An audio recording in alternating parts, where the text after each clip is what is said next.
नमस्कार। मैं कमलेश कबीर आपका एक बार फिर स्वागत करता हूं इस नए एपिसोड में, जहां एक और मनीष सिसोदिया की जमानत याचिका पे आज सुनवाई है। वहीं आम आदमी पार्टी की जो मुश्किलें हैं वो कम होने का नाम नहीं ले रही, बल्कि जो है वो लगातार उलझती जा रही है, बढ़ती जा रही है। और ऐसा इसलिए क्योंकि दिल्ली के राज एवेन्यू कोर्ट ने दिनेश अरोड़ा और वाईएसआर कांग्रेस के सांसद रेड्डी के जो बेटे हैं राघव मंगूटा, उन दोनों की जो एक अर्जी थी, जो सरकारी गवाह बनने के लिए तैयार थे, उसके ऊपर जो है वो सुनवाई करके उसको मंजूरी दे दी है। तो अब ये दोनों जो है वो सरकारी गवाह बनने के लिए तैयार है। अब सबसे पहले अगर इसमें आपने देखा होगा कि आज की बड़ी अपडेट ये थी कि संजय सिंह के घर पे भी जो है वो ईडी का रेड पड़ी है, छापा पड़ा है और उसकी कार्रवाई चल रही है। खैर उसमें क्या मिलता है, क्या चीजें वो जब्त करके लेके जाती है, वो तो ईडी की प्रेस कॉन्फ्रेंस और उसके बाद में ही, रिपोर्ट आने के बाद में ही पता चलेगा। तो उसमें अगर हम कोई बात करें तो ये थोड़ी जल्दबाजी होगी। लेकिन अब इससे कुछ चीजें जो है वो धीरे धीरे साफ होना शुरू हो रही है। क्यों हो रही है? क्योंकि इसमें एक बड़ा नाम है दिनेश अरोड़ा। तो सबसे पहले हम समझ लेते हैं कि दिनेश अरोड़ा जो है वो कौन है। दिनेश अरोड़ा एक दिल्ली के बहुत बड़े कारोबारी है, जिनकी कैफे और रेस्टोरेंट की चेन चलती है, जिसमें आपने सुना होगा चीका। इसके अलावा जो है आपका रीका नाम से है उनका, एरोसिटी के रीका एरोसिटी, और एक और है अनप्लग्ड के नाम से। इसके अलावा राधा इंडस्ट्रीज जो ग्रुप है उसके ये मालिक भी है। और अब इसमें जो है अब तक की जो अपडेट है उससे एक चीज निकल के आ रही है कि कहीं मनीष सिसोदिया को फंसाने में जो है वो संजय सिंह का हाथ तो नहीं है। ऐसा इसलिए क्योंकि दिनेश अरोड़ा की गवाही को अगर हम देखें तो दिनेश अरोड़ा का कहना है कि उनका कोई काम फंसा हुआ था, उस काम को कराने के लिए संजय सिंह ने मनीष सिसोदिया से मिलवाया था। तो यही एक कड़ी थी जो संजय सिंह को जो है वो लपेटे में ले लिया, और संजय सिंह का जो है ईडी ने चार्जशीट में संजय सिंह का नाम भी इसमें रख दिया है, डाल दिया है। अब आगे क्या होगा ये अभी हम बात नहीं कर रहे, लेकिन अब इससे एक चीज तो सामने आ रही है कि जितने भी जो कारोबारी है, ऐसी चीजें निकल के आ रही है दिनेश अरोड़ा के बयानों से कि संजय सिंह जो थे वो बीच की कड़ी जो थे। किसी भी कारोबारी का अगर कोई काम फंस जाता था तो मनीष सिसोदिया से कराने में जो है वो अहम भूमिका संजय सिंह की होती थी। इसलिए ये रेड डाली गई है, और हो सकता है इसमें बहुत जल्द जो है हमें संजय सिंह की भी गिरफ्तारी देखने को मिले, क्योंकि अब ये दोनों सरकारी गवाह बन चुके हैं।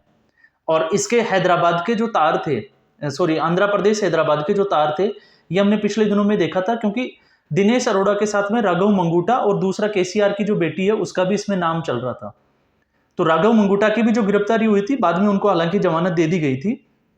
लेकिन जब 26 आपने देखा होगा फरवरी को जब मनीष सिसोदिया की गिरफ्तारी हुई थी, वो इन्हीं के दिनेश अरोड़ा के जो बयान है उसी के आधार पे जो है वो मनीष सिसोदिया की अरेस्ट पड़ी थी। और उसके बाद में जो है मनीष सिसोदिया और सत्येंद्र जैन जो पिछले 2 साल से जेल में बंद थे, और उसके बाद में उन्होंने जमानत याचिका लगाई। तो जमानत याचिका में उन्होंने अपनी बीमारी का हवाला दिया, और अभी जो है वो कुछ दिनों के लिए बाहर है अंतरिम जमानत के ऊपर।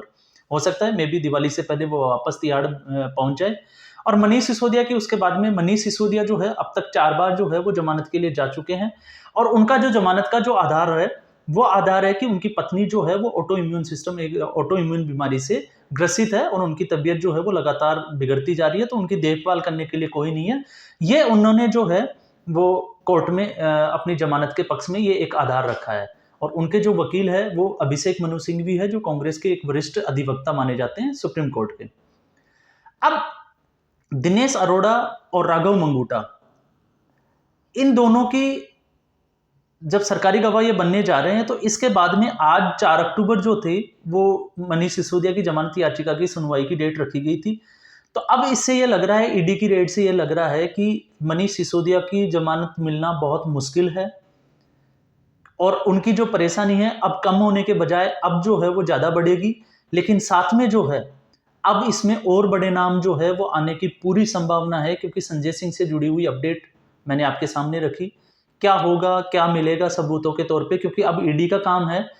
इनडायरेक्टली अगर हम देखें तो संजय सिंह का नाम जुड़ चुका है, लेकिन अब ईडी कोशिश करेगी कि संजय सिंह के खिलाफ क्या सबूत वो पेश कर सकती है कोर्ट में, और क्या सबूत उसको मिलेंगे। इसलिए ये रेड उनके घर पे जो है वो डाली जा रही है।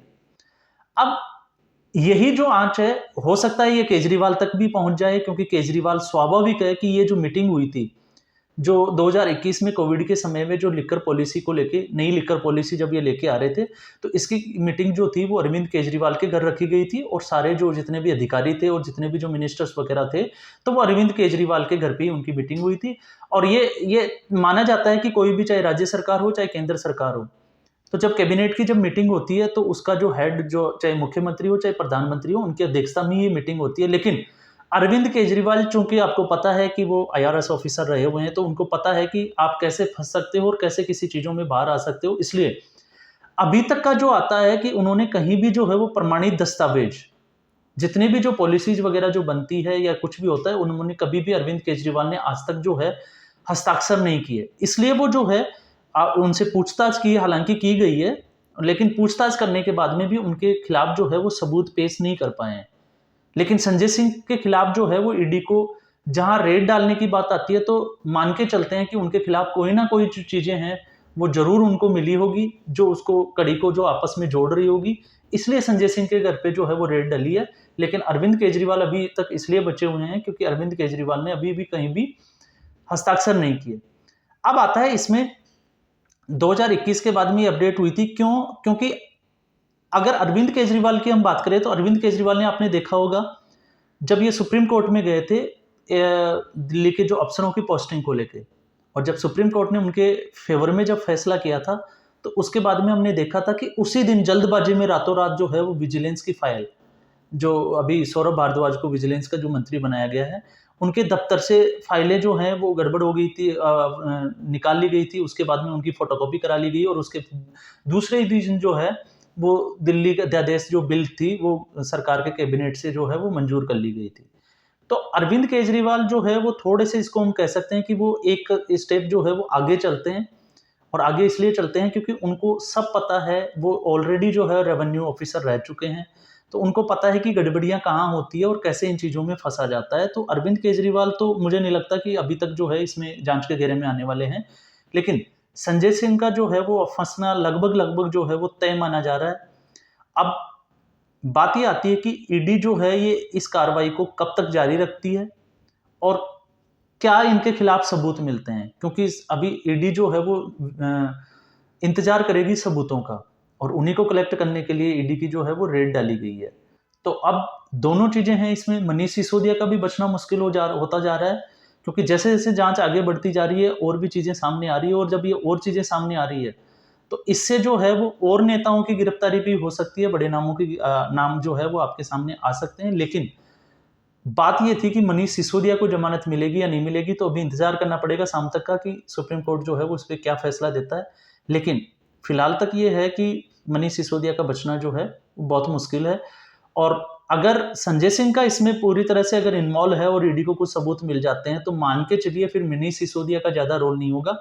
इससे ज्यादा रोल जो है वो संजय सिंह का होगा, क्योंकि संजय सिंह ही जो है वो बीच की एक कड़ी है जो कारोबारियों को मनीष सिसोदिया से मिलवाते थे।